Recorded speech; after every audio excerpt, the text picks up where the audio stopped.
সুধীবৃন্দ, এক্সেলেন্সিজ, আসসালামু আলাইকুম। প্রধান উপদেষ্টা অধ্যাপক ডক্টর মোহাম্মদ ইউনূস বলেছেন, বঙ্গোপসাগরে জরিপ চালিয়ে মৎস্য আহরণের সঠিক কার্যক্রম গ্রহণ করতে হবে।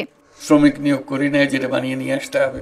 আর এজন্য বাড়াতে হবে গবেষণা। তিনি বলেন, উপকূলীয় অঞ্চলের সম্পদের টেকসই ব্যবহার নিশ্চিত করতে প্রতিবেশী দেশগুলোর সঙ্গে আলোচনা শুরু করেছে সরকার।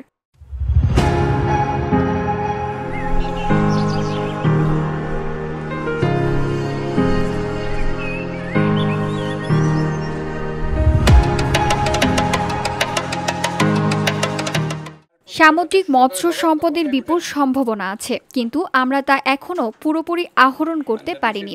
আমাদের এই ব্যাপারে উদ্যোগী হতে হবে। মাছের সম্ভাবনা প্রচুর, আবার দুর্ভাবনাও প্রচুর। প্রকৃতির প্রতি সদয় হওয়ার আহ্বান জানান তিনি। মাছের সম্ভাবনা প্রচুর, এর সঙ্গে দুর্ভাবনাও প্রচুর।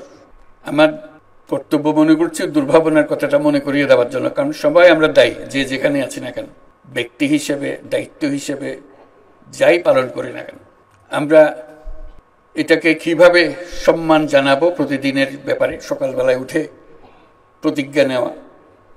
আজকে আমি প্রকৃতির প্রতি সদয় হব, প্রকৃতির অবদানটাকে স্মরণ করি এবং তার প্রতি শ্রদ্ধা প্রকাশ করি এবং তার প্রতি বিনয়ী হবার প্রতিজ্ঞা নিই।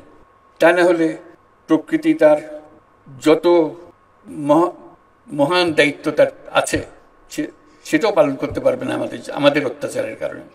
নদীতে সব ধরনের বর্জ্য ফেলে পানিও নষ্ট করছি আমরা। জলাশয় দূষণ ও ফসল উৎপাদনে নিষিদ্ধ কীটনাশকের ব্যবহার করছি। এছাড়াও জলবায়ু পরিবর্তনের ফলে মৎস্য উৎপাদনে বিরূপ প্রভাব পড়ছে। এর থেকে বেরিয়ে আসতে হলে টেকসই পদ্ধতি আবিষ্কার করতে হবে। দুনিয়ার বর্জ্য সব আমরা পানির মধ্যে যা কিছু আছে আমাদের সব কাজ পানির দিকে দিয়ে দিচ্ছি। সেই পানি আগামী দিন ভিওডি বাংলা নিউজ ডেস্ক।